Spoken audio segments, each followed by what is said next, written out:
ব্রিগেডে 5 লক্ষ কণ্ঠে গীতা পাঠের প্রচারে পথসভা হল পুরুলিয়া ট্যাক্সি স্ট্যান্ডে। আগামী 7ই ডিসেম্বর কলকাতায় ব্রিগেড প্যারেড ময়দানে 5 লক্ষ কণ্ঠে গীতা পাঠের আয়োজন করা হয়েছে সনাতন সংস্কৃতি সংসদের উদ্যোগে। রাজ্য জুড়ে তার প্রচার শুরু হয়েছে। সোমবার তার প্রচারে পুরুলিয়া ট্যাক্সি স্ট্যান্ডে পথসভা হল বিশ্ব হিন্দু পরিষদ ও বজরং দলের উদ্যোগে। এখানে উপস্থিত বক্তারা সকলের উদ্দেশ্যে নিয়মিত গীতা পাঠের বার্তা দেন, পাশাপাশি সমস্ত সনাতনী হিন্দুদের একত্রিত হওয়ার বার্তাও দেন। কলকাতায় ব্রিগেড প্যারেড ময়দানে 5 লক্ষ কণ্ঠে গীতা পাঠ এবং তার প্রচার বিষয়ে পশ্চিম বর্ধমান জেলার সন্ত প্রমুখ শ্যামসুন্দরানন্দজি মহারাজ, কাকসা প্রখণ্ডের সম্পাদক মানস সিনহা, বজরং দলের পুরুলিয়া নগর সংযোজক অমিত চৌরসিয়া প্রমুখরা জানাচ্ছেন। শুনুন বিস্তারিত। আজকে আমাদের পুরুলিয়া ট্যাক্সি স্ট্যান্ডে আমাদের গীতা কণ্ঠ পাঠ কলকাতা ব্রিগেড ময়দানে 5 লক্ষ গীতা পাঠ হবে। সেটাই জন্যে আজকে মহারাজজি পুরুলিয়া এসেছিলেন প্রচার করার জন্যে। আমাদের এই মহারাজ সামনে আছেন। আজকে প্রচার হয়েছে গীতা কণ্ঠ পাঠ সবারকে যাওয়ার জন্যে অনুরোধ জানাইছেন। আর আমরা আশা করছি কি আমরা পুরুলিয়া থেকে আমরা অনেক লোক গীতা কণ্ঠ পাঠ করতে আমরা সবাই যাব।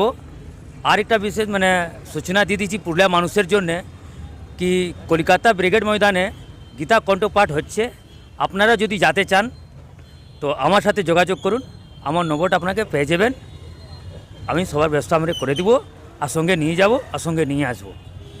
কে কে উপস্থিত ছিলেন আজকে?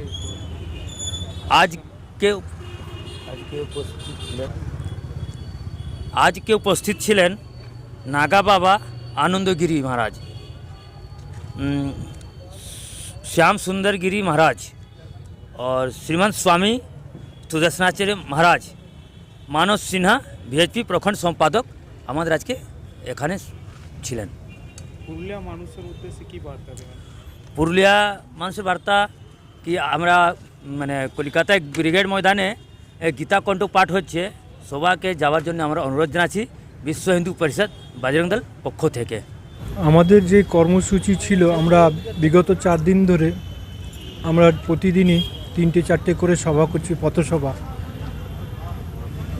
ব্রিগেডে যে 7 লক্ষ কণ্ঠে 5 লক্ষ কণ্ঠে গীতা পাঠের আয়োজন করা হয়েছে, তাতে করে এই গীতা পাঠ অনুষ্ঠানে 5 লক্ষ কণ্ঠে মানুষ যাতে সেইখানে উপস্থিত হওয়ার মানুষ জানতে পারেন যে গীতা পাঠ যে অংশ নেওয়ার জন্য সবাইকে আমন্ত্রণ আমরা করছি এলাকায়।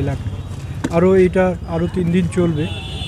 তো একটাই আমাদের উদ্দেশ্য, হিন্দু প্রত্যেকটা ঘরে ঘরে গীতা পাঠ পৌঁছে যাক, এই বার্তাই আমরা মানুষকে দিতে চাইছি। কারণ গীতা অধ্যয়ন না হলে আমাদের সমাজে যেসব কর্মকাণ্ডগুলো ঘটছে তার মূল মন্ত্র গীতাতেই দেওয়া আছে। তাই আমরা 7ই ডিসেম্বর সনাতনী সংঘ থেকে আমরা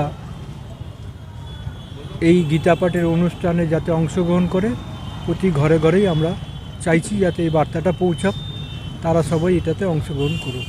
কর্মসূচি যেটা ছিল ডিসেম্বরের 7 তারিখে 5 লক্ষ কণ্ঠে গীতা পাঠ যেটা কলকাতার ব্রিগেড ময়দানে হবে, সেই কর্মসূচিকে কেন্দ্র করে আমরা 3টে জেলার দায়িত্ব নিয়ে বেরিয়েছি। সঙ্গে সন্ত মহারাজরা আমাদেরকে সঙ্গ দিচ্ছেন বা তাদেরকে সামনে রেখে আমরা স্থানে স্থানে মঞ্চস্থ করছি আমাদের মূল বিষয়টা, এবং 5 জনের কাছে একটা সূচনা দিচ্ছি যে যাতে সর্বাধিক সংখ্যায় ওই 5 লক্ষ কণ্ঠে গীতা পাঠের আয়োজনে তারা কণ্ঠে কণ্ঠ মেলাতে পারেন। এই কর্মসূচি নিয়ে আজকে আমাদের 5ম দিন আমরা পুরুলিয়া টাউনে এসে প্রোগ্রাম করলাম। এর পরবর্তী ক্ষেত্রে আরও 2-1 জায়গা আছে, তারপরে বাঁকুড়া, এবং বাঁকুড়াতে আমাদের 27 তারিখে গিয়ে আমাদের কর্মসূচি শেষ হচ্ছে। কি বার্তা?